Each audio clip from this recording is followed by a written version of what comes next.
All right, waiting on tenterhooks in the Middle East right now. Iran has already promised to avenge the attack that took out a top Hamas leader a little more than days after we saw the Hezbollah leader in Beirut also taken out.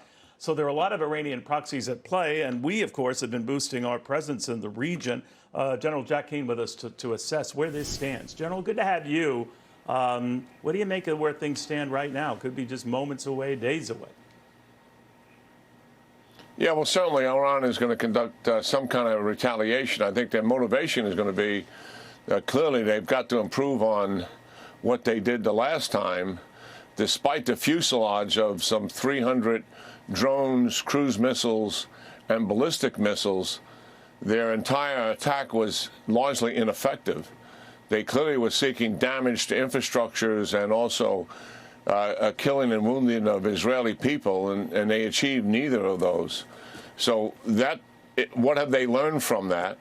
One is, launching drones from as far away as Iran, giving the U.S.-led coalition and the Israelis 4 to 5 hours to wait and intercept those, and that was done by U.S. airplanes, Brits, French, and Jordanian airplanes, largely over Jordanian airspace, and warned of all of that coming, certainly, by the Arab nations who have sensors and radars doing that. So there was a lot of participation in that.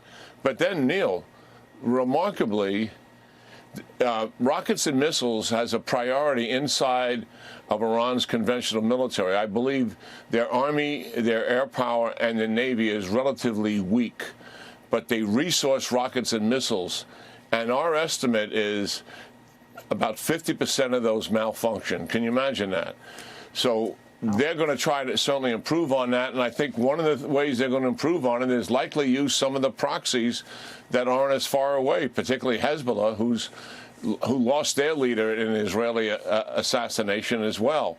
And obviously they have proximity. They also have long-range weapons. They have lethality much greater than what Hamas has, and they have precision much greater than Hamas. Now, whether Iran goes beyond that to the Houthis and Iranian-backed Shia militia is another thing. All of those options are available to them. But what they're seeking here certainly is damage to infrastructure and certainly damage also to Israeli citizens.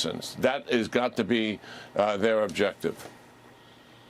Now, it doesn't take much for this thing to escalate into a full regional war. I'm surprised it hasn't already with the repeated Houthi rebel attacks on shipping interest in and around that neck of the woods. And, of course, they're an Iranian proxy, as is Hezbollah, as is Hamas.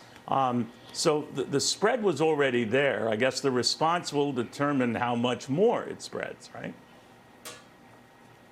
Yeah, well, certainly what kind of retaliation, Israel does is largely dependent on how successful Iran's attack is. I mean, if there is considerable amount of casualties, that will certainly impact Israel's response. I do believe, Neil, though, despite the obvious, that there is potential for escalation, and certainly the administration and others are going out of their way to try to minimize the impact of escalation. The Iranians really do not want a direct war with the United States and Israel. And the reason is because they don't have the capability to deal with that. And I pointed out before, based on the weakness of their conventional military, after all, their 45-year strategy, which has had a payoff for them, is to use proxies for them, beginning all the way back that just got accented more this week as a reminder of blowing up the Marine barracks in 1983 using proxies, taking down our embassies in the area as such. This proxy war that they've used all of these years to drive the United States out of the region, reduce our presence, and also to attempt to destroy the state of Israel has been much more effective than a direct conflict themselves. And I think they're going to continue to pursue the proxy war and avoid, at all costs, a direct conflict with Israel and the United States. We shall see. General, thank you very much. Hey, Sean Hannity here. Hey, click here to subscribe to Fox News YouTube page and catch our hottest interviews and most compelling analysis. You will not get it anywhere else.